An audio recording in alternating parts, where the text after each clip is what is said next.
everyone, welcome back to our channel. It's Pam and Ricki. Hey y'all. So today we're going to make some meatloaf and we're also going to make some cabbage and leeks. Don't forget to like, share, and subscribe. All right y'all, let's get cooking.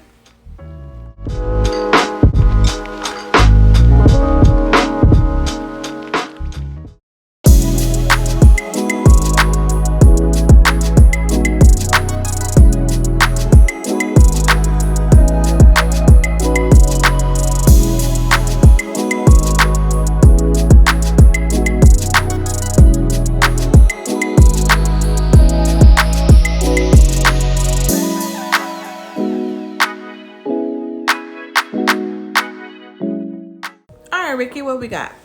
Okay, we have 2 eggs, whole milk, ground turkey, crumbled feta cheese, sun-dried tomatoes. They make the recipe taste so good. Yeah, that's the best part. Plain breadcrumbs, kosher salt, black pepper, fresh parsley, and you can either use minced garlic or chopped garlic. We're going to use chopped garlic though, right? Yes. Today. Okay.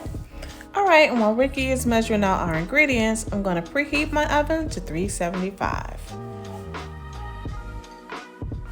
All right, so for our measured ingredients, we have 1/4 cup of chopped garlic or 2 cloves of minced garlic, 1/3 cup of fresh parsley, 1/4 cup of sun-dried tomatoes, 1/2 cup of plain breadcrumbs, and we also have 1/2 cup of crumbled feta cheese.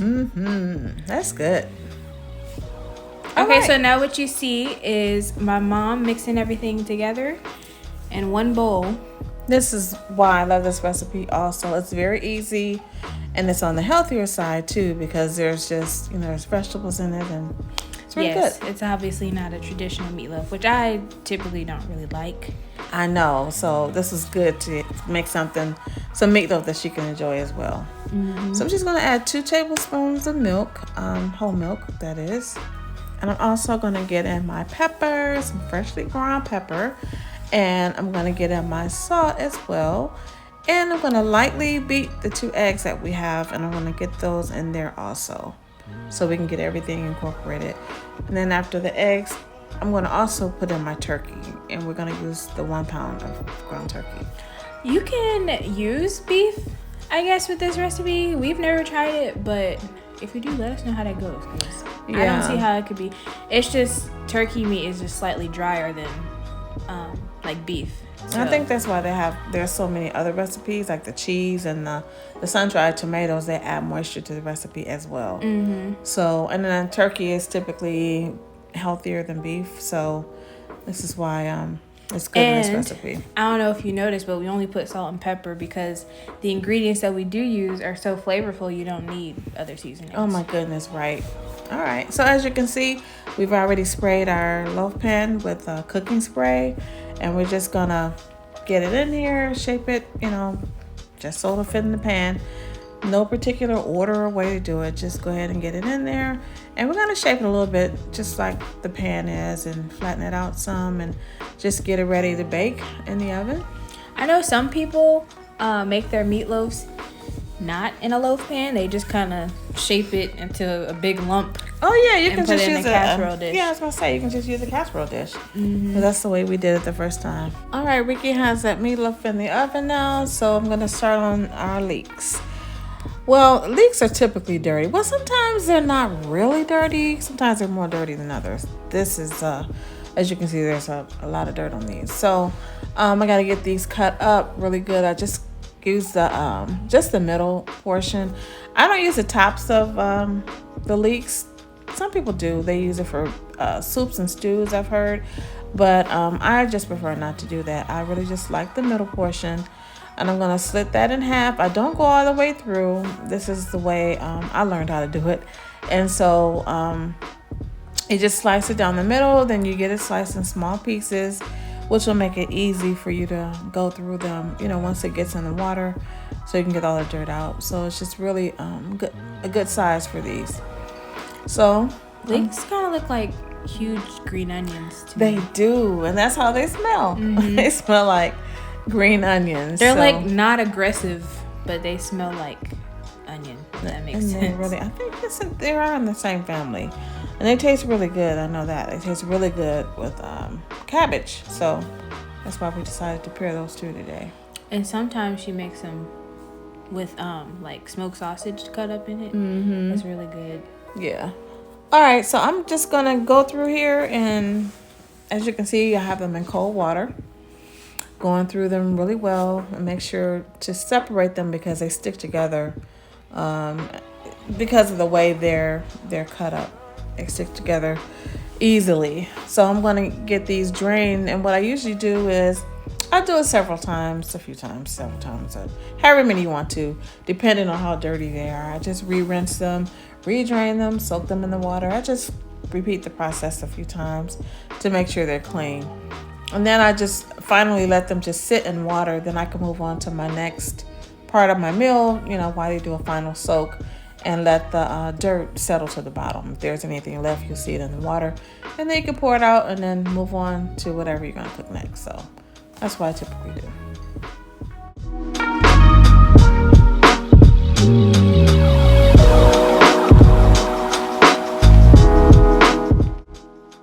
Okay, so now I'm going to cut up my cabbage. I'm going to be using 2 heads of cabbage today, 1 large one and 1 small one. Of course, if you have more people, you can use 2 large heads of cabbage.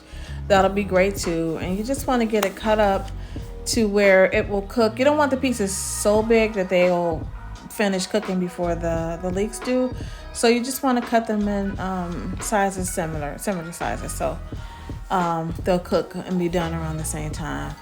And they work really well. I love cooking these 2 things together because they saute together really well in the skillet with the butter. It just really makes a great recipe.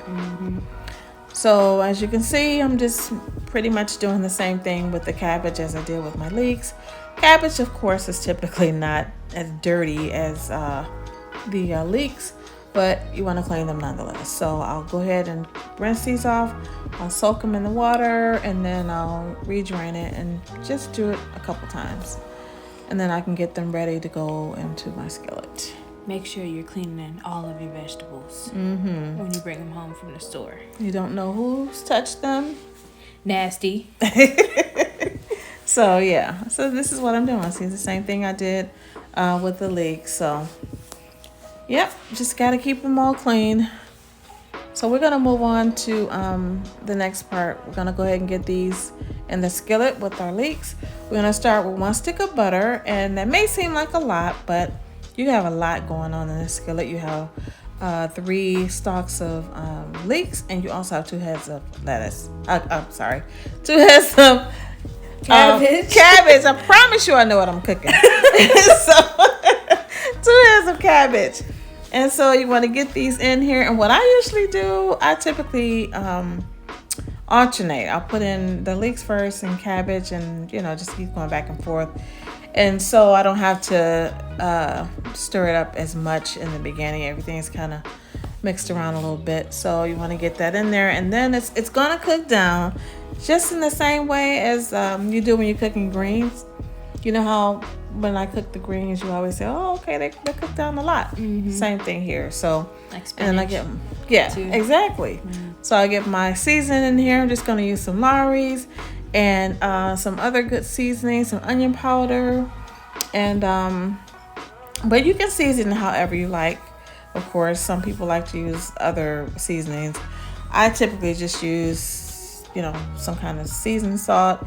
Love garlic powder. Gotta have garlic powder and everything. I use onion powder, pepper, and you can add anything else, any kind of meat that you want to add at this point. You can do that as well. But now we got the meatloaf. It's so good. It's not even all the way done yet. I know. Yeah, so we're gonna put our barbecue sauce on top. Yeah, barbecue sauce goes really well with this recipe. Unlike, it may not sound like it. Don't knock it before you try. Right. I love barbecue sauce as opposed to ketchup on this recipe. It just really tastes much better to me. So I'm just going to get this back in the oven for about 10 more minutes. It's already cooked for 35 minutes. So after the 10 minutes, it'll be 45 minutes total that we've had it in the oven. Okay, so it's been around 10 minutes. So while I'm adding the rest of my cabbage and leeks here, Ricki's going to go ahead and get the meatloaf out of the oven so it can rest a bit. I'm going to also add the rest of my seasonings here. I'm going to add a little bit of salt, more garlic powder, whatever you like to add at this point. And I'm going to add a little bit of sugar just to give it a subtle sweetness. You don't want to be heavy-handed on the sugar, just a little bit. And I'm going to just stir it up and let it cook down some more. And then after that, Ricki's going to get our meatloaf sliced up.